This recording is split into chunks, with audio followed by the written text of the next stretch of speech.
Saludos a todos, muy buenas y bienvenidos a Madridismo al Día. Victoria del Real Madrid femenino 2-0 frente a la Granadilla en un partido fundamental de cara a nuestras aspiraciones para estar en la Women's Champions League de cara a la próxima temporada. Un partido que nos permite a día de hoy, ahora mismo, depender de nosotros mismos para llegar a esa tercera plaza, que para ser realistas es ahora mismo a lo que podemos acceder, siendo totalmente dependientes de lo que haga en las próximas jornadas la Real Sociedad. Un partido del Real Madrid, francamente, que no ha sido extraordinario, pero hemos sido netamente superiores al conjunto tinerfeño, hemos generado más situaciones, más peligro, y es verdad que nos ha faltado un poquito en la zona de tres cuartos, en ese último pase, frente a esa defensa adelantada que hacía el conjunto visitante, nos faltaba ese último acierto, ese último compás para enlazar, para generar alguna situación aún más clara si cabe. Pero hoy, la verdad, con unas futbolistas mejor o peor, todas ellas han tenido situaciones. Moller, Atenea por los flancos, Naikari y Esther arriba por dentro, y luego en el centro del campo un dominio bastante evidente tanto de Claudia Zornoza como también de Teresa Velleira, aunque más de la futbolista madrileña. Una Claudia Zornoza que fue fundamental en la primera gran jugada del partido, con esa falta lateral, asistencia para Rocío Gálvez, que en el juego aéreo demostró pues su poderío, probablemente uno de los grandes puntos fuertes de la exfutbolista del Levante. Gran centro de Claudia, muy buen remate de Rocío Gálvez, ya esa victoria parcial al final de la primera parte, que desde luego era totalmente merecida del Real Madrid, que anteriormente con Moller, Naikare y compañía ya había tenido situaciones manifiestas y claras para haber adelantado ya al Real Madrid en el marcador. Y en la segunda parte, al igual que en la primera, hubo algunos momentos de desconexión con balón y con algo de discontinuidad que beneficiaba al Granadilla.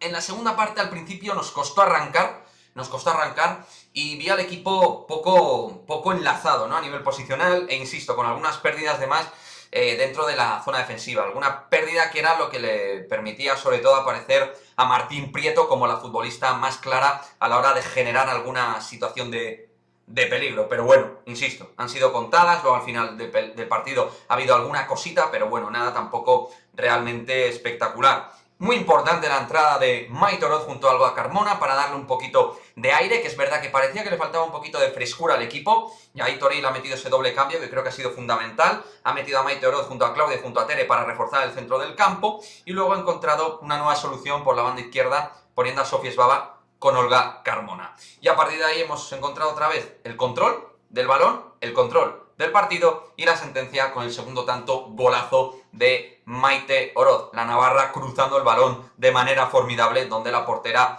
poco tenía que hacer. 2-0 y una victoria totalmente justificada, visto lo que hemos visto en el terreno de juego, y vamos a ver, porque ahora mismo desde luego el equipo, al margen de las situaciones que tenemos contra el Barça, que no tenemos mucho que hacer,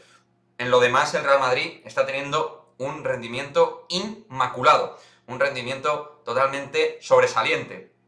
Próxima parada, veremos qué tal recuperamos piernas frente al Barça en la Women's Champions League el martes, partido que os contaremos obviamente en Madridismo al Día TV, pero lo importante es que no parece que haya habido grandes problemas físicos, no he visto ninguna situación de lesión, que era lo que más nos podía preocupar de cara a competir el partido del martes, aunque el focus para mí había que ponerlo en este partido, que es más importante que el del Barça, siendo totalmente realistas, porque veo muy pocas opciones a doble partido de poder eliminar en los cuartos de final de la Women's Champions League al FC Barcelona, y de esta manera, pues desde luego ganando el duelo directo, como hicimos frente al Atlético de Madrid, y ganando ahora frente al Granadilla, todo pinta de sonrisa de oreja a oreja para estar ahí en los puestos europeos. Así que nada, lo dicho, estaremos muy atentos